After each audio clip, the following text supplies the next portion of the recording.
Good day, everyone. This is Mr. Ask a Green coming to you with another quick tutorial, this time on how to set up for rendering. I've done one like this previously, but thought it might be time since we've got a newer version and some things are in different places. So the first thing is after you've gotten all of your scene put together and your camera's in the right spot and you've moved all the objects that you wanted to move, you put your keyframes in.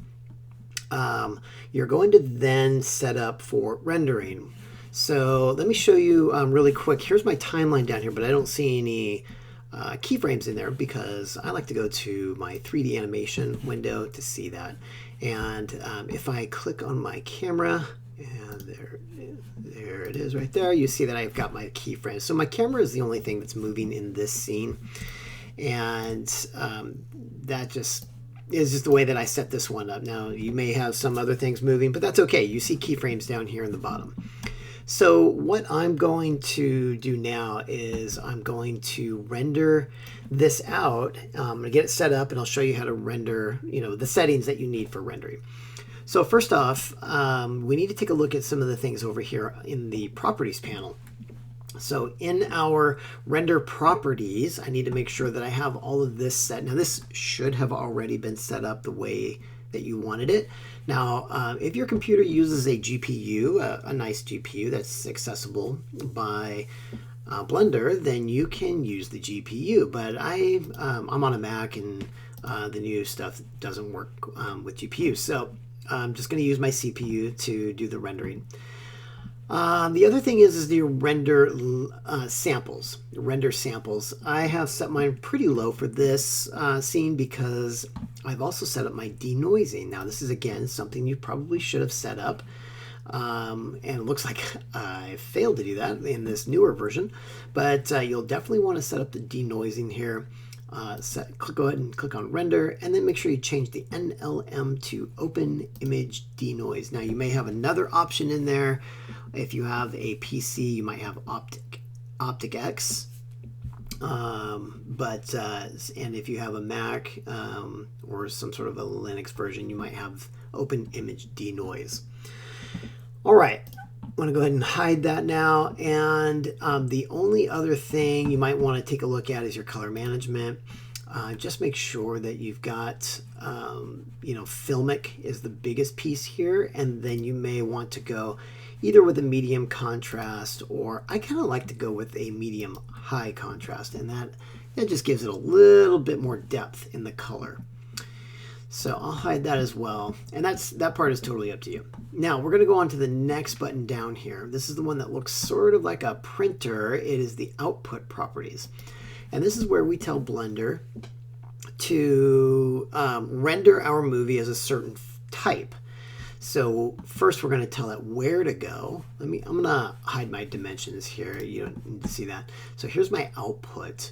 So I'm going to put this in my documents folder. You may want to put it somewhere else. It's totally up to you. And you can choose by using this little folder icon to the right. The next thing is a file format. Well, we want to make a video out of this. So this is there's a couple different ways to render video. This is just going to be one way.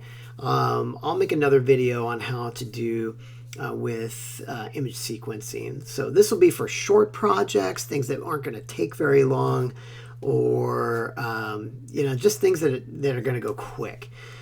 So I'm going to first set my file format to FFmpeg. Okay, there are lots of other options in here, but FFmpeg will give me the correct formatting that I want. The next thing that I want to do is make sure that my container in the encoding, so it might look something like this with it kind of hidden, and I want to look inside the encoding because I need to change the container from Matroska to MPEG. Actually, I want to do MPEG 4. Okay, so MPEG 4. That'll give me an MP4 file that I'm looking for. And then now let's take a look at some of the settings here under video. I've got an H.264 setting, which is what you want. If you have anything else in here, you probably want to set it as H.264. H.264. Quality output is whatever you want it to be. Just know that like things like lossless or high quality are going to take up more memory. So medium quality is just fine for what we're doing. You don't have to do anything super special or high end with the quality there. Encoding speed, you can leave it good as well. And everything else is good. One last thing, we don't have any audio on this one, but if you did, you could actually record some audio, or you could render some audio in there, and you would just choose what kind of audio you want it to be. And if you wanted it to be like MP3 or AAC, you can choose those. You know, you choose one of those, you're going to get some more settings under there, but I'm not going to go into that. Okay, so the main things here are your output setting, the file format, and the container and the video codec. Okay, those are the big things. All right, the next thing we're going to do is we're just going to render it. So I'm going to come up here and go to render, and I'll hit the render animation because we're trying to make a movie file out of this rather than an image file. So I'll do a render animation, and that's going to pop up this other window right here. Hopefully you're able to see this. So yeah, I think you are. And that'll take some time. So what I'm going to do is pause here, and I will come back when it finishes. Okay, now that we have finished the rendering, let's go take a look at the file. So I'm going to go locate it in the output, which I've already done here. And you'll notice that I have my final video. So I can go ahead and play it right here, or I can double click to open it up, and that is going to be the file that I can submit. All right, so that's it. Once it's created the movie, you just save the Blender file and you're good to go now. So I can just go to File, Save, and I'm done.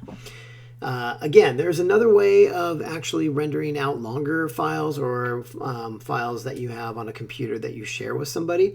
So I'll share that with you in another video.